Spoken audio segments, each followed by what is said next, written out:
Hi, can you hear me? Hello?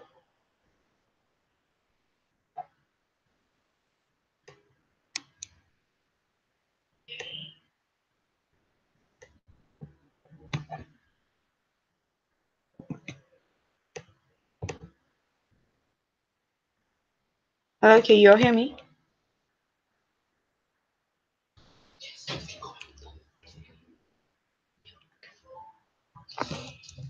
Okay, so can you all type anything that if you can hear me, like if you can like see my screen as well? Can you type anything here? Sure. Actually, you can hear. There are people saying hi. Oh yeah, wait. How can I know people saying hi? Sorry, it's my first time. Just now their internet was a bit like bad, so oh here. How do you see the message? Okay, you go back to the Google Chrome again. Okay, So, then you go to the this one. Yes, I think you keep yourself here, oh but wow. you'll be able to hear yourself. So you mute yourself here. I think. Okay, cool. Hi everyone. Hi, yes, thank you so much. Okay, so thank you so much for attending. And this is a EB consultancy space. So this space, we are talking about like what is the role of EB. So Benjamin will be online there. So if like you cannot hear anything or you cannot see, you can ask Benjamin, like you can type there and then Benjamin will come and tell me about this. So let's get it started. So welcome the leaders of Isaac in Malaysia. So if you're gonna come to this consultancy, which you want to know more about what is the role of being an EB, I think the first thing first is to understand that being an EB is actually being the leaders of Isaac in Malaysia. So basically, who is EB, right? So basically, EB are actually a group of team leaders who share a common goal and work together to achieve it. So that I think this is how I see the role of EB, which means that like the team leader basically are the VP of each function who actually share a common goal about what is the thing that you want to achieve in the LC, what's the thing that we want to achieve in Isaac, and work together to achieve it as one team. So what is the common goal in Isaac? I think in Isaac, we always been very clearly clarified on the role of Isaac as in the common goal of Isaac as in the Isaac way, which is the why, how, and what, because this is why Isaac was established in the first place, and this is why Isaac is founded in the first place. So it's very important for you to understand that if you are gonna be the Isaac member, it's very important for us to strive for the visions and the common goal of this organization. So I want to know. So basically, the first. So when we talk about the Isaac why, it's very important for us to keep in mind that in this organization, we strive to achieve peace and fulfillment of humankind potential. And how we're going to achieve it is actually we place our confidence in young people as a key to unlock a better future, and we believe in leadership as the fundamental solution. So in Isaac, we believe in youth leaderships, and we believe that leadership is something that can be developed in everyone. That's why how we do it is basically we enable the youth leadership to happen through practical experience in challenging environment. And how do we create practical experience in challenging environment is basically through cross-cultural exchanges. So in Isaac, in short, how we develop people is basically through we sending people to for cross-cultural exchanges. At the same time, we develop this opportunity. So this is how we believe that by sending people to cross-cultural exchanges, we can actually develop more youth leader, and then these youth leader are able to make peace and fulfillment of human potential to happen. So as a EB, your role in Isaac is basically you are the team leader, and leader are the one that actually make things happen. And you being a team leader of a specific function, your role is to actually to make Isaac visions to happen, because you are under this organization that you want to be a leader of this organization. If you disagree with the vision or the Isaac way on why we are doing this, I don't think you're suitable to become the leader of this entity. So it's very important for you to keep in mind that if you want to become a team leader of Isaac in Malaysia or Isaac as an overhaul, it's very important for you to how to say, to convince by the Isaac way, and actually you want to follow it. Because if you disagree or you don't feel interested on investing yourself into it, there's a lot of more other organizations that are doing other things that actually can contribute to the world as well. So then of course in Isaac and Malaysia, if you put the peace and fulfillment of humankind potential in Malaysia context, how what is our stand as Isaac in Malaysia is basically for United Malaysia, because we want to see a proud and action-driven nation that embrace diversity and take ownership for a better Malaysia. So how it shows is basically you can see that embrace diversity means the peace part of the peace and fulfillment of humankind potential, and take ownership for a better Malaysia is basically fulfillment of humankind potential. How can we make sure that we allow everyone to live the best version of themselves when we actually take ownership to make Malaysia a better place for everyone to live in? So this is how we see that as Isaac in Malaysia. How can we contribute peace and fulfillment of humankind potential in Malaysia context, which means that to make for united Malaysia to happen. So this is how we see as the organization as Isaac in Malaysia. Our vision, our vision is peace and fulfillment of humankind potential. Our stand as an organization is to make for united Malaysia to happen. So how does Isaac contribute for United Malaysia? It's the same with the Isaac What, which is cross-cultural exchanges. So when we say that when you are EB, it's a group of people who share a common goal, which means that who share a common goal to actually strive for the growth of your LC in doing more cross-cultural exchanges, so that we can develop more young leaders, so we can make peace and fulfillment of humankind potential to happen in the world, and for United Malaysia to happen in Malaysia.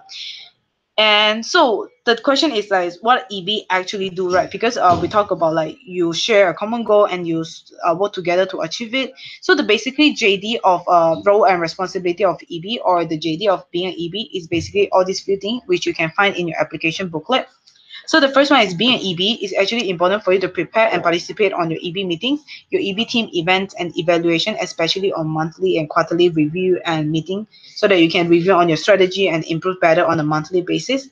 And LC succession planning is to make sure that you always have a very strong LC pipeline in the way that you can make sure that there are people who are actually wanted, talented people, people who could be with great attitude and skill and knowledge, who actually want to continue their role in being a team leader to lead the LC, and also to do transition for LC as well, to make sure that all the good continuity are being continued in the next term. And for team management is to make sure that you have a clear direction and focus of department, are able to communicate along being a team leader when you lead your team, and provide a challenging hands-on experience to your director and member with clear role and responsibility. Being a team leader is not just about having a clear directions. It's not about working together with your team, but also making sure that your people, director and member, are actually able to implement and really do things, practical things. Because a lot of times team leaders tend to be like, oh, I don't want to let my member to do so much thing, and then they do everything by themselves. But basically you are taking away the learning experience for your director and member. So it's very important to make sure that your director and member are actually having a practical experience, which means that they are the one who are actually implementing things on ground. And provide proper tracking and coaching to director and member with a clear KPI and learning curve for both organization and personal growth, which is it's important for you to not just to allow them to implement, but also make sure that you are tracking them. And when they are performing, you give them compliment, you coach them to be even better. And if they are not performing, you actually coach them, providing them more training and skill or knowledge or support to help them to grow better as well. And ensuring the sustainability of your department in terms of leadership pipeline and stakeholder management. This is also make sure that you can actually secure the pipeline for yourself. Like after you end your term, you actually have someone to take over you, someone who actually can lead better than you. And also stakeholder management is basically managing different stakeholder, like for example your customer experience, your partner experience, and also financial sustainability as well. And also providing a holistic understanding of functional knowledge and operation to the team, because you are the best person that know about your functions. So you should actually provide your perspective about your functions to the team. So for example, you're PM, you're able to provide how's the membership experience, membership overall experience or the talent in the LC. But also if you're VP IGV, you are able to also provide about the expertise of IGV projects, and also how is your member competency in IGV as well. So I think that's a part for you to understand. And also to the holistic understanding of functional knowledge also towards your own IGV team or your own functional team as well, to be able to guide them through their experience. And then for the roles and responsibility for strategy and operations is basically localize the national strategy to your functional area, and you constantly discuss with your VP and MC VP to improve the strategy implementations. Collaborate with either in Malaysia to drive for growth, achievement, and growth for the entity. So I think one thing is for you to understand that when you're growing as one LC, you're basically making the whole either in Malaysia is growing together. So the collaboration is not just for either in Malaysia, but also to support among the people from your network as well, like VP IGV from KP and VP IGV from Sunway can work together to grow together and implement the local and national strategy and project, LC planning, replanning, and planning review, reporting, and general communications. Yeah, so basically I think in general it's for important for you to make sure that you're the one who are monitoring and oversee the planning process and also the implementation and also reporting the progress and also the performance to your team and so also to your LC. For external representations, it's important for you to understand that to create the relevance of exchange program, because you are the team leader, you are the one who know the best on why Isaac need to exist in your community, why Isaac need to exist in JB, why Isaac need to exist in UKM, and how can you bring that relevant to your membership and also to the external in the sense of like your university relations, your partner or your EP to understand that why Isaac need to be exist and what we are doing as an organization. So it's very important for you to constantly showcasing and delivering the impact of exchange program, which is product, in and out of Isaac by having a clear synergy with related department. And then for legal and governance is make sure that manages the departmental decision making, planning, and implementation of local and national strategy project in the way that is actually compliant to national compendium, local compendium, and also your national law as well, and also university laws.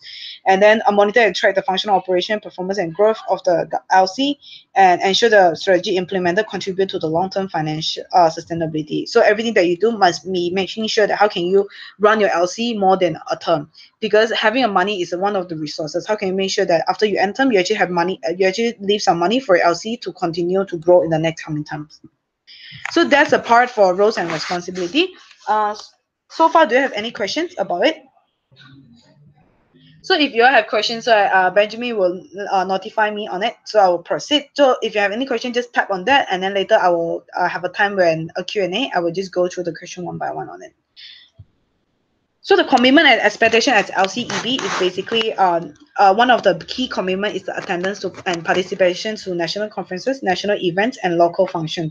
So basically, national conferences is like inductions conference, Maldives, national planning meets, NPM, and also the winter WNC, which is in the coming January. So it's important for you to fulfill your national conferences because you play a very important role in these conferences. You play the role to actually to review your plan. You play a role to actually plan your LC. All these things are designed for you to be able to perform at your best and also to equip you with the leadership skill, team, how to lead a team, how to manage a team, all these things. So it's very important for you to make sure that you're actually attending this touch point because it actually designed for you to improve yourself, to develop your leadership skill and help you to achieve your goal by the end of your term. And also when you are able to be the best version of yourself and achieve your goal, basically you are making the best decisions for the LC. And also national events and summit are all the functional summit like MCP, MCVP elections, functional summit, Malaysia award nights, and respective functional summit and training if there's anything.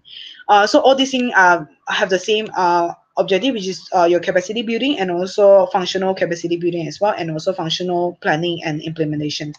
For local functions, basically these are designed according to your LC. So some of your LC have award night or AGM or ABM. All these things is very important for you to make sure that you actually prioritize and attending it. Because your attendance, if you attend it, it means that you actually care enough to show, to actually participate on it, and also you can contribute your perspective, and also you can make sure that you can improve your skill or your competency. But if you don't attend, it means that the voice is more powerful than when you attend. If you are a team leader and you don't attend your local event, you don't expect your member to attend as well. Because as a team leader, you don't care enough to attend. Why would your member actually attend? So I think it's very important for you to play as a team leader role, to lead by example. If you want your people to have ownership on LC, you need to attend all these LC events and you need to showcase that why that is it important for all of us to gather together in the LC event. And I think at the end of the day, the role expectation of being EB is very important. Is to striving for the growth of LC because you are a leader that you come here to make things happen.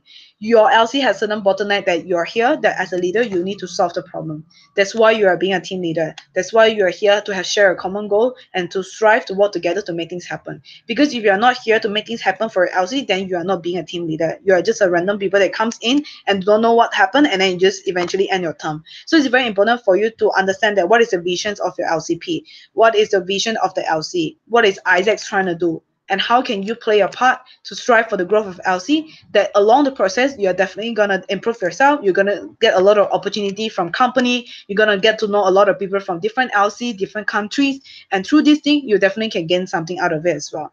So when I was EB, the something that I really learned is the more that you give to Isaac, the more you're going to gain from Isaac, because whatever that you're going to give out, you're going to gain it back as well. So it's very important for you to put in the mindset that how can I grow my LC when you're going to take your EB role. Because if you're gonna be an EB and you're gonna not doing anything, then don't be an EB, because you're basically not getting the best out of these organizations.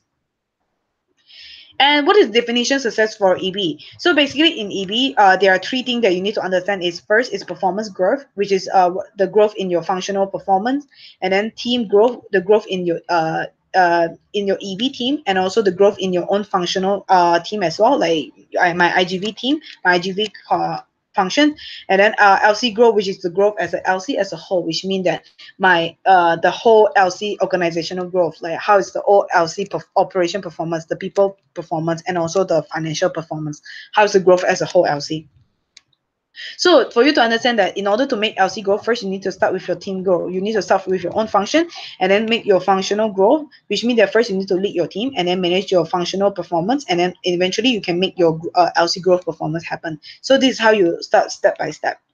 And for team growth, it's very important for you to deliver team standard, because in the end of the day, when we talk about, hey, as a team leader, you need to lead a team, but leading a team is so broad and so, you know, like so big of the idea that how do I start, what do I do to lead a team.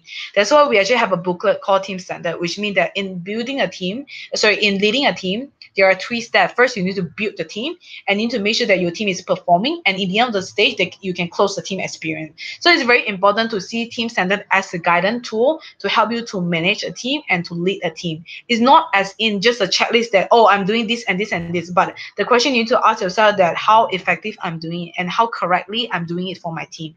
So it's very important as an EB. First, when you start with your team growth, it's important for you to focusing on how can I lead my functional team to make my functioning team to grow. So all these things, like for example building, first you start with creation, like you do transitions, functional skill, and core competence, understanding what's the thing that you need to know from each function, and what is the rule that that your team need to have, what is the behavior, and what's the norm that your functional team need to have.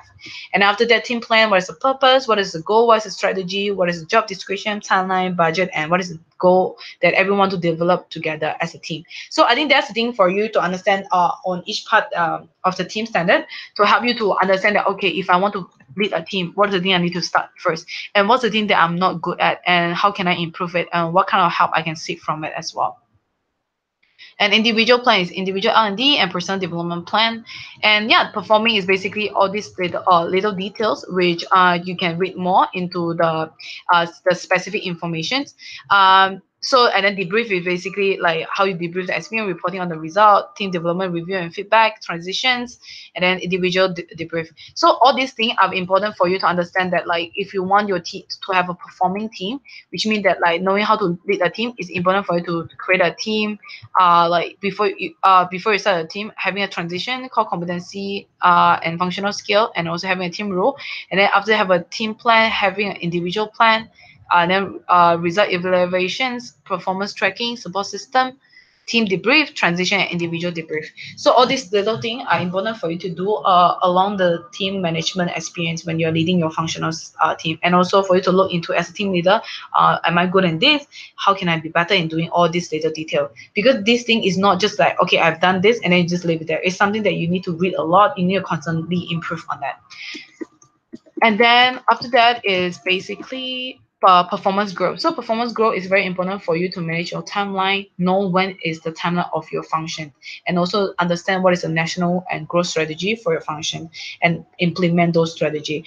So knowing timeline is very simple, as in, like, for example, your first peak gonna be summer peak. So you need to understand that when is the time that I should do what, November I should do what, December I should do what, and I need to take care of what. And if you notice that 1 month normally you have a lot of focus, like for example, you have open and you have brain advocacy, you have value delivery preparations, and implementing the value delivery. So it's important for you to always plan ahead and also work together with LCEB current if you're elite, to actually make sure that all these things can be done on time. So all these timeline are very important because everything happens for a reason, and if you miss the timeline, you basically miss the best time to implement and to prepare for something. So I will send this output for you, and also you will get to know your own timeline in your each function consultancy. So really attend each function consultancy to understand more. And all these basically each function, back office and front office, you have your own timeline. What's the thing that you need to do, and there are certain times that you need to done it the best. Like for example, November you should already start your IGV project audit, and February, March you're gonna have another project audit again. end. So you're gonna plan your timeline according on it so that you can achieve things on time. And for LCP, you need to know that when you're gonna have your LC visit. As EB as well, you need to know that when all these things should happen on time, so you can prepare it and make sure that you're always ahead the timeline. And for PM as well, when you should do talent planning, selections, all these things is very important.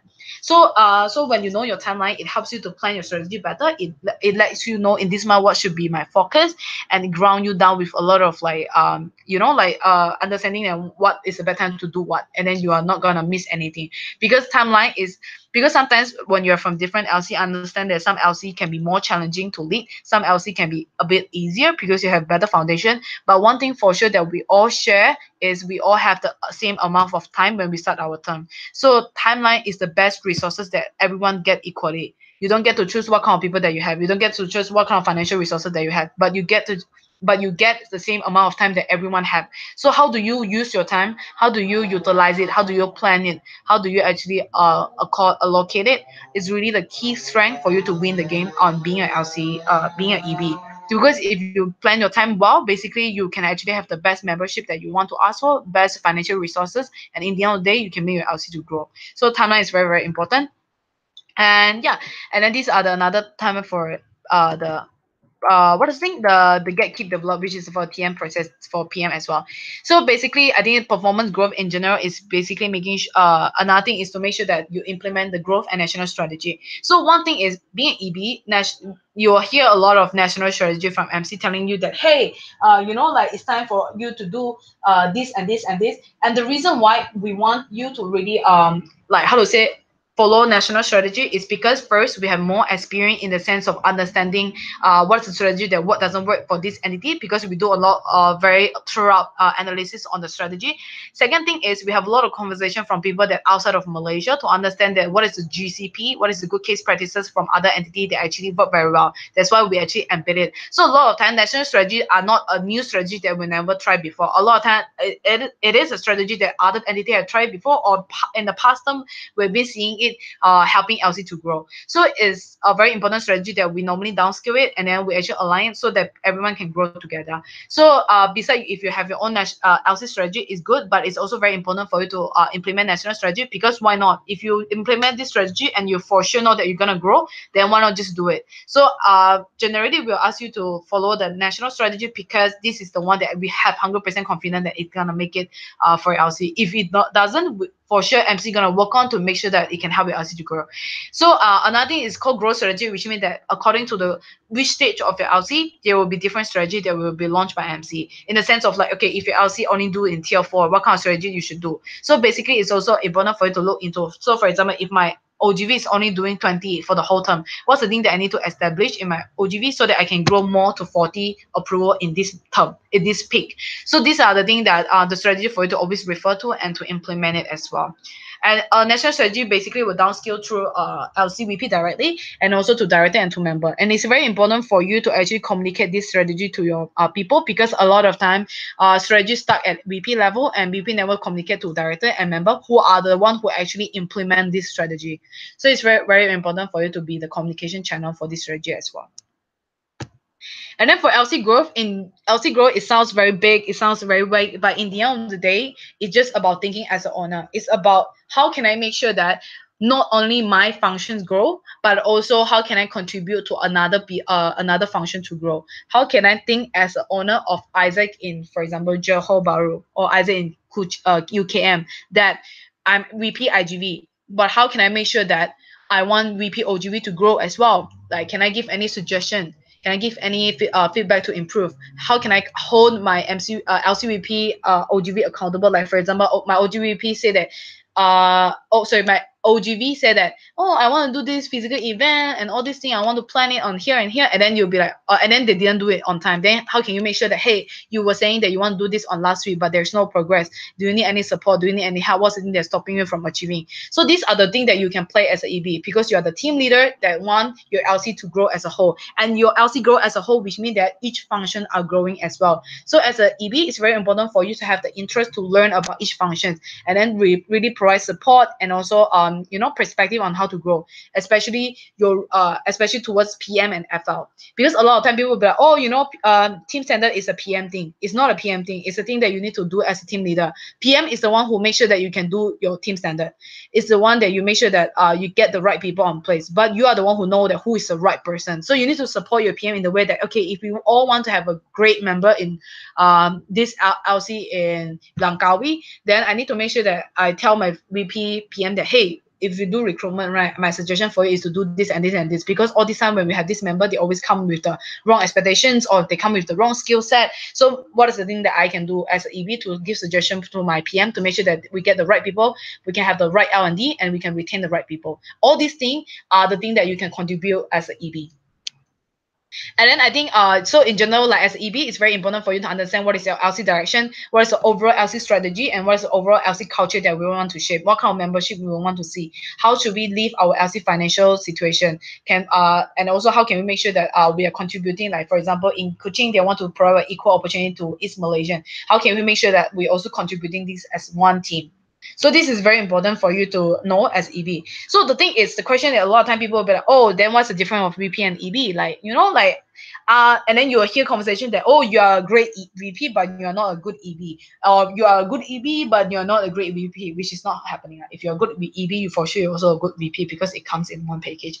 But anyway, so it's very important for you to understand that if VP, you are a good VP, which means that you are someone that focusing a lot in your own team, functional team growth, and also your own functional performance growth. For example, if I'm a good VP OGV, I'm focusing a lot on my OGV team. I make sure that my OGV is growing, my OGV is achieving all the target, then I'm an excellent VP. But it doesn't mean that I'm a good EB because I don't care about LC. You'll be like, fuck this, I don't care about how's the whole membership going. I don't care about, like, do I have a pipeline for the EB team or not. I only care about, do I have pipeline for myself or not. And then you don't care about, like, oh, is the LC financials growing or not? Is other people are growing or not? Is my teammates, my EB teammates are growing or not? You don't care much. You only care about your own functions and you care about your team performance. But a good EB are someone that actually not just a good VP, but also taking care of the LC growth. So these are the key difference with being a VP and also EB. When you are a good EB, it's the moment when you decided to not just care about your own functional, but also take care about the whole LC growth. That's why you are willing to commit into EBM meeting or pay more attention when people are presenting about their functional, because you care enough to give feedback to help each other to grow, so that you can make sure that Isaac in Langkawi can grow as well. So that's a big difference between a VP and EB. And along the way, you can see that some LC grow not because they're having a great EB, because they're having a good VP, which means that everyone are doing very well in their own functional space. But the thing is, you can see that maybe long-term wise, maybe the pipeline will having a problem. Maybe they do not able to have an LCP pipeline, or they do not have a VP pipeline, or they do not have a good director pipeline, or the member retention is not good. But eventually, everyone just good in functionally. So this kind of thing, it makes you are able to be good in one stage, but the growth will not be sustainable. So it's very important for you to be not just a good VP, but also a good EB, that you take care of your LC growth sustainability. That making sure that when I'm growing in one term, I can make sure that next term my functional can grow as well, and my LC can grow as well. So that's what makes you a good EB. And what is the key competence and behavior being an EB is, first, know how to lead a team, which means that you need to know how to implement team standards. And also you know how to manage your function, which means that you need to have a functional skill. And all these things will be able to communicate in all your specific function consultancy about how you manage your function. So please attend your EB consultancy for the functional part or in each function, but the rest on how to lead a team is very important for you to really invest time to understand the details of the blue code, which is the team standards, and then understand that how can I improve each function, how can I make each elements, how can I be a better team leader in doing one-to-one, how can I make sure that I can hold my team accountable to the team development goal, how can I do a better team meetings, how can I do a better performance review. All these things are very important for you to continuous learning, not just from MC resources, but reading a lot of book, reading a lot of articles from the internet to help you to equip yourself with the skill and knowledge. And then another one is basically Isaac values, like, because we talk about the behavior. So first thing is, all of you are Isaac, whether you're EB, you're a member or director, it's very important for us to uphold this value, which is to strive for excellence, demonstrating integrity, activating leaderships, enjoy participation, limit diversity, and acting sustainability. So these are the basic Isaac values that everyone must uphold. But being an Isaacer in Malaysia, you need to always be proactive, having ownership, and also collaborative. So these are the traits that differentiate us from Isaacer globally and an Isaac in Malaysia. So being Isaacer in Malaysia, being an EB, is very important for you to be proactive, learn and search for and implement solution and voice out your opinion. So if you do not know anything, look for the resources and always implement solution if you see that there's a problem that needs to be solved, and always voice out your opinion about how can we make things better, not just being an EB, not just being a VP, but also being an LCVP towards MC as well. And having ownership is we are Isaac in Malaysia, and also you are Isaac from, for example, JB or Langkawi, and we continuously strive to improve this entity until excellence is achieved. Always keep in mind that you are the owner in this organization. No matter you think that how small you are, but you are very important assets to this organization. You are the one that's gonna make things happen for Isaac in Malaysia. MC not gonna be the one, because you are the one who's gonna go out there talking to young people, talking to a member, so that your member can actually make one person to go for a change. So you are the very important person. So it's very important for you to keep the ownership that you are the owner of this organization and continuing to strive for this entity until the excellence is achieved. It can be in your LC level. And then collaborating is basically we leverage on the power of big and small scale of synergy, having a synergy in your team, in your EB team, having a synergy with the commission network, which is your functional network, and having synergy with MC of sharing resources and helping each other to grow is very, very important. If you have GCP, good case practice, you can share with other people. If you do not know how to do certain things, ask for help as well, so that we can actually help each other to grow together as one. So these are the big three behavior that we want to see as a Malaysian Isaacer, which is proactive, ownership, and collaborative. So that's all with this thread. So in short, we cover a few things. One thing is the role and responsibility. Wait, let me go out there, it's easier. So first, like the role, which is what is a common goal, peace and fulfillment of humankind potential for United Malaysia. And then we basically do this through cross-cultural exchanges. The role of EB is basically EB team management, strategy and operations, external representations, and legal and governance. And then your commitment is to attend a national touchpoint if national events are made, and also local touchpoint as well.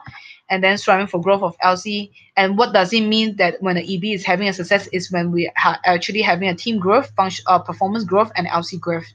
And then after that, remember to implement team standard if you want to having your team growth. If you want to make sure that your performance grow, implement timeline and also national strategy and local strategy. And also if you want to have a LC growth, think as an owner, which means that understand what is your LC direction, strategy, and culture, and being part of it to make this happen. And what is the difference of VP and EB is basically EB are the one who care about LC growth, and VP are the one who only care about performance growth and team growth. And EB are the one who care about performance, team, and LC growth. And the key competency is basically knowing how to lead a team and knowing how to lead, manage your functions and live the Isaac values, and being proactive, collaborative, and having ownership in your entity. Yeah, so I think that's all for that. So we're gonna have another 30 minutes. Oh, sorry, it's actually 27 minutes for Q&A. So do you have any questions? So I know I speak a bit faster. If you want me to repeat something, you can do it as well. Okay, Adam, can you share some insight? What if your EB don't get along as much from LCP and LCVP perspective? I think okay, so I think if your EB don't get along as much, first thing first is before your EB don't get along, first thing is how do you select the team? Like, do you select a bunch of people that actually align to the LC visions and strategy or not? Or do you, and also it's very important to start from the team selection, which means that you select people that's aligned to the organizational visions and the purpose and the value, which means the Isaac value, Isaac way, and also, yeah, and also for United Malaysia, all these things. Because if people are aligned on it, no matter what, people are able to let go of their own ego or anything to make sure that we can achieve the bigger picture. So it's very important for you to select the right people. But of course, sometimes along the way, you have team that doesn't fit very well. So so in the beginning, it's very important for you to have a very good, proper team formation, which means that when you start a team, it's very important for you to understand each other personality and how can each other personality influence each other, and letting people know that what is their role. Like for example, what is this person's role in the team? Because you can take Balbin team test, which people will know that okay, some people are team players, some people are shaper, some people are plant. So when everyone know each other role, it can actually work better as well.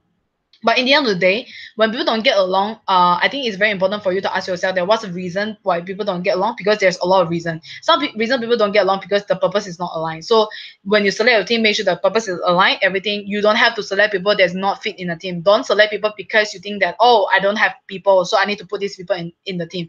And when you put the wrong people in the team, you're going to create a lot of drama, a lot of problems, a lot of conflict. Then it's harder for your team to move forward. So I think there's a part for you to understand on that. So it's very important for you to understand, like, okay, what is the purpose of the team? And in the end of the day, establishing a very clear team purpose and team behavior going to help you a lot, because when people don't get along, you can use the team purpose and the behavior to ground everyone. Like, okay, I know that, you may have disagreement, you may not agree this person, but let's focusing on like what we are trying to do the best for this, and for this LC. Let's it's okay that we don't agree with one another, but let's put this away so that we can focusing on the most important thing, which is to help our LC to grow, to make sure that our member have the best experience, to make sure that we can impact more young people in our community. So these are the things that you need to have a team, to have a clear perspective, so that people are willing to let go of the conflict, or willing to speak up the conflict that they have, because they understand that if I keep continuing this kind of thing, I will not able to make my LC to grow, or I will be the bottleneck of my own LC. So they are willing to take up the role to solve it proactively, because they care enough for the LC, and they care enough as a whole entity. So I think that's a part for you to work on it. Anyone has any questions? Whoa, we have how many people now?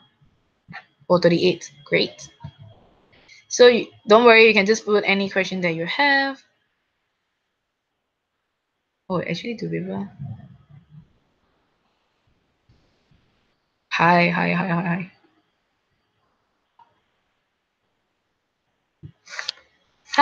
Hi, Hong Kai. Wait, Hong Kai Pun or Pun Hong Kai? Hong Kai. Pun Hong Kai. Yes. Okay. Hi, Hong Kai. So what is the difference between team growth and performance growth? Okay. So team growth is basically when you implement team standards. What it means is like, how can your team grow as individual, like in the way that, like, how can your team work better, and how can your team achieve your team development growth? Like, for example, how everyone is individually growing, as in, are they having a better knowledge now, are they having a better skill now, and are they having a better attitude now? Like, what is the whole team dynamic? Like, are your people getting better in doing what they do?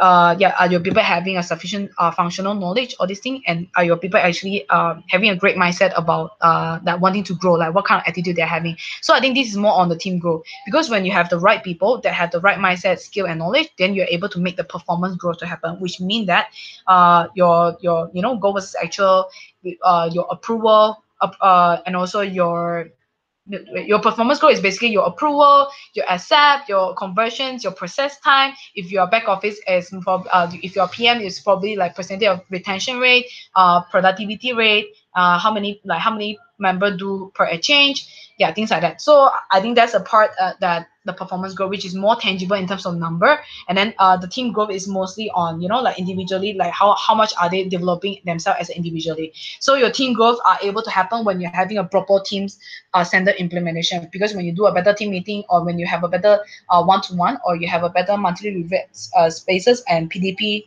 and PA, all these things is going to contribute by the implementation of team standard. Of course, this team standard not just contribute to the team growth, it's also contributes to your performance as well. So which means that when your team are more competent, are more connected, more driven, then you are able to make sure that you can achieve your functional growth as well.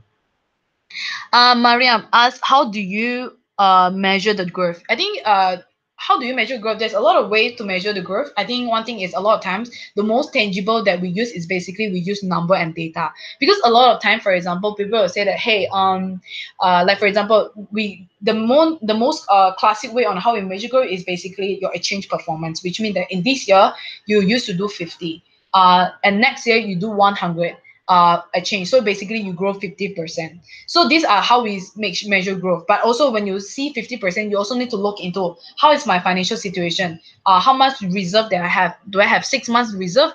How much, like, for example, how is my cash flow? Like, am I I might actually have a positive cash flow or what? How is my like a financial statement? How is my how am I doing? How many cash my entity has?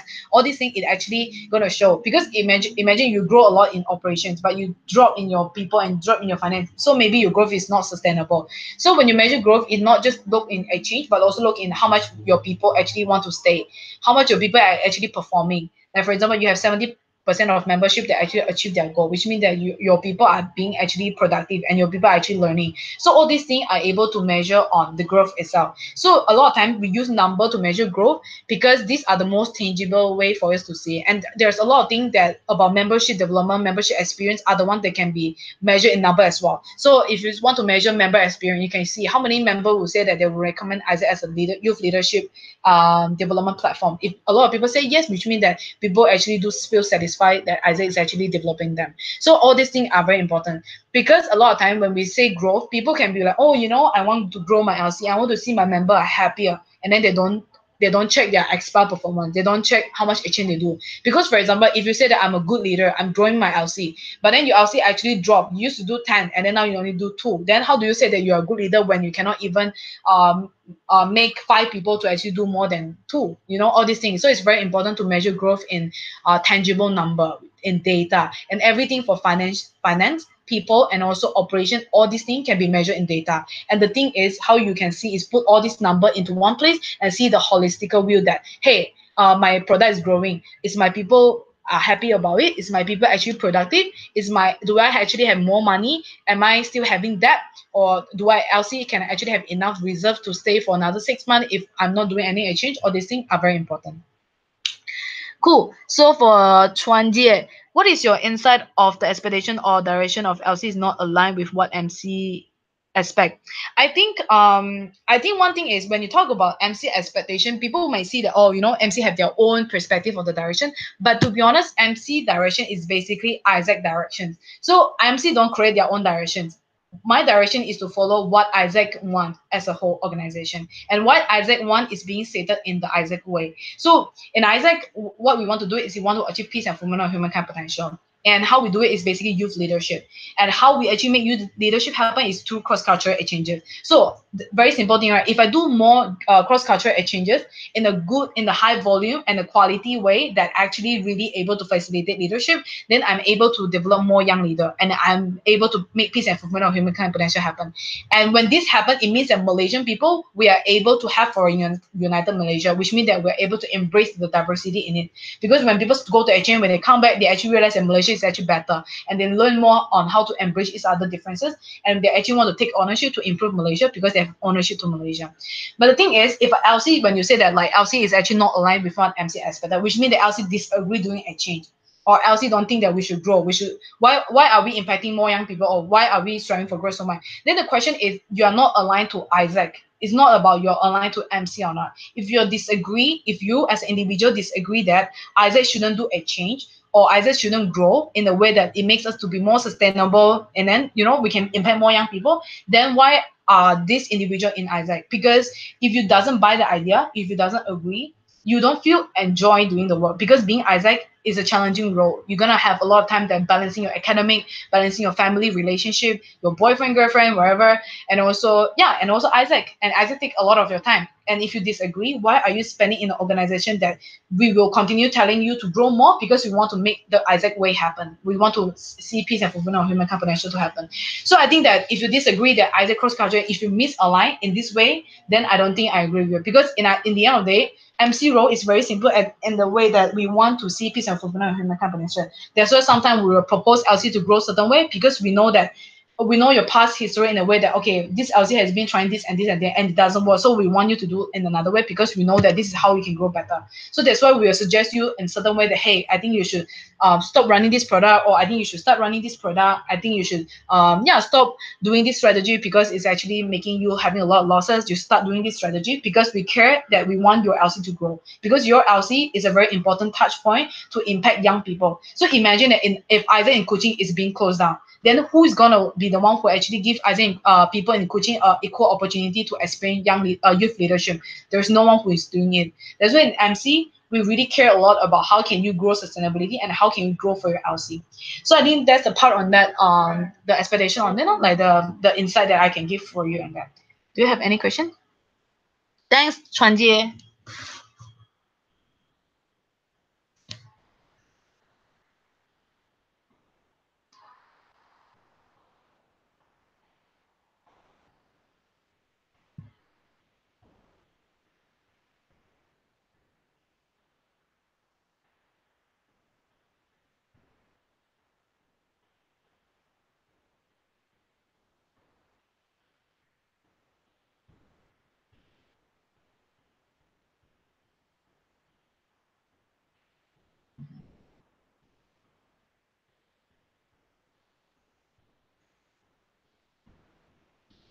When you choose your EB team, is it negotiable to select people with less experience? Okay, I think is okay. Hi Adam. Okay, so I think when you choose your EB, for me the first thing first is what is the person intention and what is the person purpose? Yes, or with less as experience. Yeah. So I think one thing is sometimes people with lesser as experience doesn't mean that the person can be less purposeful in a way that like the person aligned with Isaac direction, the Isaac way, like for United Malaysia, peace and improvement, human potential, and wanted to do a change. If the person is like this, then I think it's the first criteria you should screen. You shouldn't screen people that actually don't disagree or not interested in what Isaac is doing, because like I told you, you're gonna have a lot of conflict. The person is gonna be less committed because the person is not interested. Okay, so once the person like having the purpose, then the person is passed. The second thing is, what if the person don't have enough experience? Then you need to ask yourself that one question is how fast this person can learn. Like yeah, like how fast this person can catch up with everything and learn, like to equip themselves with the role, and how confident are you to build this person, understand how this person learn, what's this person learning style. Because in Isaac, the best in Isaac, a lot of learning is actually through practical experience. So does the person is actually willing to do a lot to learn, or this person is actually want to be spoon fed, like, to be honest, I have no experience, but I want you to tell me what to do, I don't want to look for it. Then you shouldn't choose the person. So it's about like how fast this person can learn and how much this person want to learn. So these two things is very important. If this person fit to these two things, then you can actually consider, do you want the person or not. So there are cases that, for example, there are people who are actually less competent, and also maybe the person have a very strong purpose but less competent. Then the question you need to ask yourself that is the person is not fast enough to learn, or you are not able to actually providing to support this person, that you don't have the kind of capacity or you don't have the kind of skill to teach this person to learn, to be equipped to be a good EB. Then my personal perspective is you shouldn't select this person, because the thing is, if you select this person, then this person take 1 whole year to learn as an EB, then basically you actually maybe affecting the experience of the director that will be under this person, or the member that is under this person, and the EP that under this person. So maybe you choose the person A that is actually have a great purpose, but the person really takes like 1 year to learn, and the person actually need a lot of capacity to teach them, which you know that you don't have the capacity, or you don't even have that kind of skill set, or even you ask for MC, it doesn't make sense to teach this person, then you shouldn't select this person. Because if you choose this person, then this person not is gonna affect one director that will be work under the person, 5 member that's gonna work under this person, and also maybe you're only able to do 20 EP, and then this 20 EP experience wouldn't be good because this person is not competent. So one decision that you make because you want to invest in one person is gonna affect 25 people experience. So it doesn't work on the investment. But of course, if you have people that really want to learn, very driven, fast learner, willing to really get out there, to really find resources, to really learn, to really talk to people, to really humble to learn, humble to listen, then you can actually consider that person. Because sometimes you don't have that kind of pipeline. But if this person having this kind of traits, I think that is also good for you to invest on this person as well. If the person is fast learner and have a drive to learn, willing to go like out there to really ask, to making sure that things can be done, then I think you can actually consider that person. So I think that's a part for you to think about, how do you select the person. Because being EB is very important, that you are a team leader and you make a lot of very important decisions. And one decision that you make may not affect your term, but it may affect 3 terms later. So which means that if you're LC right now, member are not having a good experience, probably because someone is not making a right decision. So it's important for you to make sure that if I care about my member experience, if I care about my member growth, how can I make sure that when I select the person, I select the right person, so that 3 terms later, my member actually have the experience that we promised them when we actually recruit them in the organizations. So for Kritika, since we focus on the number of approval and seeing more youth focused culture exchanges, how can we ensure that both quality and quantity is achieved at the same time? Yeah, I think this is a very interesting question. But a lot of times when we talk about, oh, we need to do more exchange, people will be like, how, what about we actually deliver shitty experience? So I think one very, very simple thing for in Isaac, how we measure success right now is basically number of complete, which means that number of complete are like this experience is a complete experience because this experience fulfill the 16 standards, which means that right now we don't say that, oh, you do a lot of realization is good. Right now we look into how much complete you are doing, how many experience that you give to your EP that are actually complete, that actually fulfill all the team leadership space being facilitated, like accommodation being secure, job description is clear, visa is being supported, all these things. So right now, if one way for Isaac as a whole, that how we make sure that both quality and quantity can be achieved is basically use complete as an indicator. So which means that if you actually grow a lot in complete and you're doing a lot of complete, which means that you're doing a good quality experience and also you're doing a quantity as well. And then I think, yeah, Adam, new MOS. Yeah, it was new MOS last term, but right now, yeah, we still doing the change management. So the question is like for example, people will say that, but like if I have been at this experience that I'm doing a lot of change, but my project shit, like my EP is not happy, then the question that for me to ask you is like, for example, you're a chef, right? So you're cooking for a meal. You're cooking for like for example, you're cooking for a pizza. So right now, people, you are the one who do a lot of pizza. And then when people are complaining about the pizza is not nice. And then you'll be like, shit, then I want to do lesser pizza. So my pizza can be nicer. But the question that you should ask yourself as a leader is, how can I do more and better tasting pizza? What's the thing I should do? Should I train my people better? Should I actually have a clearer SOP so everyone know what's the thing I need to do when I have a dough and then I need to put the sauce? Or how can I do it? Or maybe I can improve the taste of my sauce.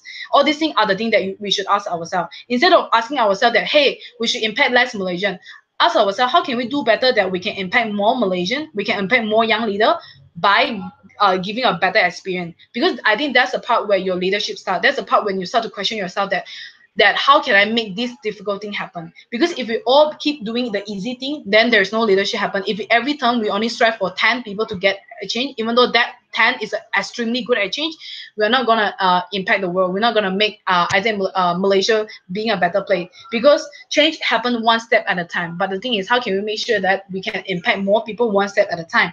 So the question is also for you being an EB to think, to challenge yourself, as in that, how can I make sure that I can do it more and better quality? Because in the end of the day, you need to understand that you are the one who make the pizza. You always have the control on how the pizza gonna taste like. If you dislike the pizza taste, make it better. But don't say that the product is not good. Don't say that pizza is just not tasting good, because it doesn't make sense. I can taste a lot of nice pizza from other restaurants. Maybe you are just the one that did not do your pizza good enough, and you're complaining the pizza is not nice because you're not good in doing it. So the question is, how can I do a better pizza with a better taste, and I can send to more people, so more people can enjoy my pizza and more people can feel more fulfilled, having a happier life because of my pizza. So I think that's the thing that you should ask yourself, that, yeah, like, don't blame the pizza because your pizza is not good. Like, question yourself in a way that, challenge yourself in a way that, how can I make a better pizza like other people that can actually do a better pizza? So I think that's the example that I give to you. For Jia, when it comes to recruit new member, what kind of synergy is needed between the EB team? This is a very good question. So when you actually recruit a new member, I think as an EB, not think as in your own function. It's very important to ask yourself that, hey, I want Isaac in, for example, Jia, you're from which LC? Jia, can you reply you're from which LC? So I can give a better example. Okay, it takes time to load. Okay, so Jai, you are from, for example, Isaac in Langkawi. So when you want to select people, the first thing that as an EB that you need to talk about is, for example, that what is the direction of this? So for example, my direction is I want to make Isaac more accessible to Isaac in Langkawi. So then you from here you look into what kind of people that we need in this organization. So you need people that's more proactive, collaborating, and having ownership. Then when you select people together, you discuss, okay, but right now what is kind of member that we're having, all these things. And after that you start to discuss more, okay, how can we make sure that we can find these people? How do we research on it? And then from there, oh, you're from Utah, hi. So like from Utah. So and then you start to look into what kind of member we need in Utah, like what kind of profile we need to find as a team together to discuss as a member. Then after that, we are like, okay, we understand and agree that in Utah we need this culture, so we need to look for people that's like this. And after that, you only go back to, okay, so for IGV, for IGV, what kind of member that I need to have, and with the kind of behavior that LC need to have as well. So these are the discussion that you need to have. And also other synergy are, for example, how can you make sure that you can onboard this new member, discuss about, okay, once this new member come in, what kind of process that we need to have for them so that they can straight away on board to our LC culture, so that they straight away know that when they come in, they know that, in Isaac and Utah, you cannot be late. It's very important to be punctual and to be professional. In Isaac and Utah, you need to make sure that like everything that you do are the best, excellent that it can be. So how can you create an onboarding process that when they're a member, what kind of training you need to have for them, what kind of conference or seminar that you need to have for them, so that they know that, oh, if I'm going to be this member, I need to have this and this and this, so that I can start spreading this and this and this. So it's very important for you to discuss that. And also as an EB, how do we appeal as a member to our member? How do we showcase ourselves to the member so the member know that these are the behavior of the LC?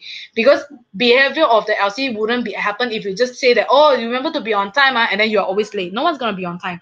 So it's very important for you to know, like, for example, like how do I onboard these people, and then after that, how do I train these people, and how can I make sure that, okay, how can I select the people that actually in the end of the day, they are actually the right member for Isaac and JB. So maybe you have people who are actually super competent, but this person is not aligned to the culture. Like this person is very toxic, very negative to the team environment. So how can you work on it? Maybe you can discuss with your team that, okay, maybe we can do this and this, but if it doesn't work, then you're like, okay, as a EB, I need to let go of this person. As a VP, maybe I want to keep this person because this person gives me a lot of result. But as an EB, I know that this person going to affect a lot of people, then not letting a lot of people to perform. So I have to let go of this person. So these are the things that you can do when you're recruiting new member, which is understanding what is the behavior, what is the profile of the people that you want to look for in LC level, how do you onboard this person, how do you train this person, and then in the end, how do you select the right person to stay. And then of course, you also do it with your functional as well, having synergy with your PM to tell your PM that, hey, I need people who know how to do marketing. Let's look for people from studying marketing to actually help so that I can have OGV people that actually know how to do marketing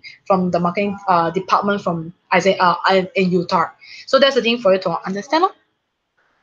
So in terms of IGV, is zero EP fee possible if EP don't have to pay any money to LC? Yeah, so for Ziller, right, there's a lot of LC entity that are actually doing zero EP fee. One of them is actually Isaac in Vietnam, and also Isaac in Indonesia as well, if I'm not mistaken. So zero EP fee is actually possible if we are able to figure out a solution that we are able to cover the expenses of the project. So one thing is, zero EPP is actually kind of like a not sustainable solution. So imagine that I have this project. I want people to do a clean our plate project. I want to bring awareness to a community about how can we reduce food waste. So one thing is and then every project that I do, I need to spend money, right? So first thing first is, how can I find a partner that is actually interested to invest on us? Maybe I can ask school to invest on us. Maybe the school always have a food waste and then they want to work on it. Then I can ask the school to pay for us so that I can bring EP to come to work on it. Or I can find a financial partner, someone that a company or NGO that is interested on it. So basically, you can find partner from other people that can cover the budget fee. Then you don't need to ask your EP to pay for it. And also another thing is, maybe you can do a crowdfunding for your LC, and then your LC can actually find money from external people. Then you don't need LC to pay, EP to pay for it. So you only need EP to pay for it when you actually do not find money from external, and then EP have to pay for it. So it is actually possible. So there are other entity, either in Vietnam and Indonesia. Basically, a lot of times the most expensive fee is actually accommodation. So what they do is they do something called global host. Which is they actually find local community to actually host the EP, which means that the EP can stay at someone else, a local home for free, and then experience the local culture. Is it something that we also wanted to do, but we haven't successfully trying it out? But it would be great that imagine a member, someone from Vietnam can come to Malaysia household to actually experience what we eat, what we live, and also live with them for free, and then also have conversation with people from local. And then this is what we can make cross-cultural exchanges happen at its best. So I think if you want to do it, you can actually try out to find like a global host, finding someone to host the EP. Then the EP actually don't have to pay the accommodation fee, which is actually the one that actually charge the most in the EP fee. So I think that's the thing for you to understand, like what is the thing that charge the most in your EP fee. How can you find substitute to people to pay for it, and how can you find your LC solution in the sense of like, maybe you can find university to sponsor your project, maybe you can find company, or you can find crowdfunding platform, or you can make your product in a way that it generate money by itself. Maybe the JD of your EP can actually having a crowdfunding so that it can crowdfund the money for the next project. The next project EP don't have to pay, and then crowdfund the money for the next project, so the next project EP doesn't have to pay. So I think there's a lot of way to do it. So zero EP fee is not a myth. It's actually happening globally. A lot of people are actually doing it already, and also because a lot of people are doing it, so right now a lot of people EP actually want to have a zero EP fee project. So it actually starting to get more and more competitive. So a lot of time, if you're IGV, you realize that NCR actually a lot of people more interested because it's cheaper than the P-Box product because the fees are more expensive. So I think definitely it's worth the time for you to look into how to make zero EP fee happen. Yeah, thank you, Ziai. Thank you, Ziller. Yeah. Any other question?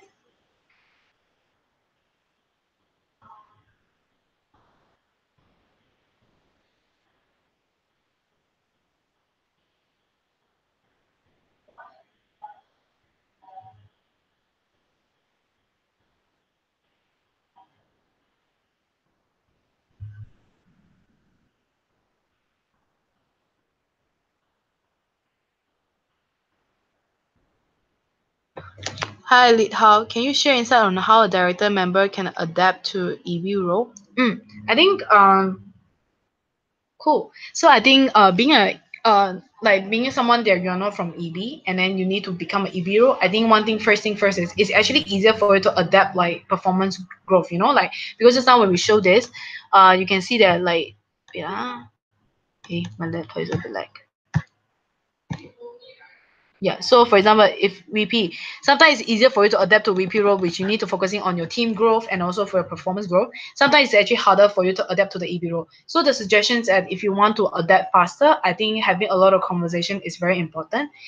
Pay a lot of attention in team to team transition, which it will be EB to EB transitions when people talk about how's the whole LC current context, how's the things that's going on, and then have conversation with your LCP elect as well, which your LCP elect always spend a lot of time looking into the big picture of the entity. So I think the thing that for you to look on is not just getting transition from your VP on in terms of how can you grow your team, how can you do a better team standard, and also how can you grow your functions by making sure that you go achievement, making sure that you have a better conversions, or making sure that you have better retentions. All these things, it's also important for you to talk to the EB as a whole, like in EB to EB transition, to talk about like how's the LC has been doing on, what's the history of the LC, and talk to your LCP if like understanding the progress, and also I think talk to your MC VP as well in the sense of like, oh, if I'm in for example PM, how can I make my LC grow better? What's the thing I can do? Because being MC, sometimes we have a lot of experience as LCP before, so we can give you a lot of suggestions.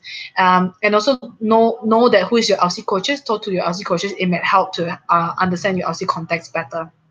So all these things, having a lot of conversation, having a lot of research, talk to different people, read a lot of data can help you a lot. And I think that in the end of the day, being an EB is for you to look into not just in terms of operation, like how's you're actually doing, but also understand how's your people doing and how's the financial situation doing. Then basically you can adapt to your role already. So I think for me, it's always think the most simple thing to say is think as an owner. Imagine that right now you are the LCP of Isaac in Sunway. What's the thing you're gonna do differently this time? What's the thing that you observed in your LC that you're doing very well, that you need to continue doing it? And then what's the thing that you realize that it can be improved, and then you improve on it. So it's very important for you that as EB to understand that the strength of your LC, what's the thing to be continued, instead of like every year you want to change everything. Then it's gonna be very hard for you to adapt, because when you change everything again, then basically you're destroying the foundation that your predecessor had given to you. So it's very important to pay attention on what's the thing they're good at, and then learn from it. See how they do it, copy how they do it, and after that, when you realize that, oh, this thing can be better, then you improve according on it. And then after that, solve other problem that's also existing in the LC, then it can help you to be a better EB. So I think in general, in short, have a lot of conversation with people, different people, especially people that have experience on a big picture, like your LC coaches, MC, and also your LCP elect, and also people who have experience. If you are not from back office, if you're actually front office, then have conversation with people that know about finance and people's situation of the LC. And if you are if you are back office, then talk to people that actually know about the operations as a whole, and also your people and also PM and also finance. So and then in the end, I think continuity, making sure that you continue on the good thing that you're doing, and then after that you just improve according to it. So it can help you to onboard your role better, and read a lot of more article. Yeah, so I think that's the part on that. Thanks, Late How. Zilla, which LC are doing well in R&R to member? I think I think R&R sometimes it's not just about award, not just about giving award, like having the award night, everyone wear nicely, but R&R is all about reward and recognition. How can I do a very good recognition to my member? How can I reward my member in a small little way? Internal com, like for example, how can I make a post to congrats my member? How can I actually like celebrate the team achievement with my member? So one of the things that I see very good is Isaac and Sunway. I think they're doing quite well in their internal com because I'm actually in their Facebook page. So basically, they actually do a lot of like posting in terms of doing great and this and this. But I'm not sure about in general, like those little small things that are not just the award night, but also the small things they are doing in good in team management and also internal com Facebook group. I'm not sure about which LC is doing very well, but I think that you can definitely talk to Ronnie, the MCVP PM, because he actually managed on this aspect to ask more insight on which LC that you can get GCP from. But in general, you can actually see how Isaac in Malaysia doing it. So you can follow MC Malaysia, see that in post we are actually recognizing LC for making progress, and sometimes we will call to LC that say, hey, like congratulations for being the one that contribute to this one approval to make Isaac Malaysia able to impact more young people.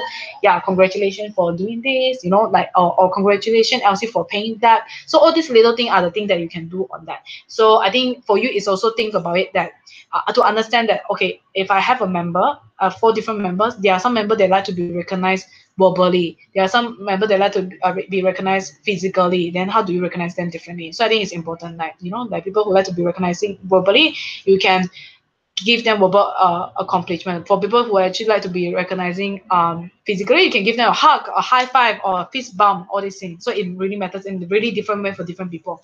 But LC wide, you can do internal com, LC event, gathering, reward the most performing member. All these things are the things that you can do. Yeah, so basically that's all for this space. We are time's up. Thank you so much for the questions. And my name is Shomei. I'm the MCP of Isaac in Malaysia. I forgot to introduce myself. If you have any questions, any little question, you can message me in Telegram. You can ask me an email or Telegram. I'm very fast in Telegram, and then I can reply you on that. So don't worry and ask me questions. I'm always willing to answer your question. Yeah, so that's all for today. Thank you so much for your time. I really hope that you get the best out of the space, and very good night, everyone. Bye bye. Bye bye, everybody.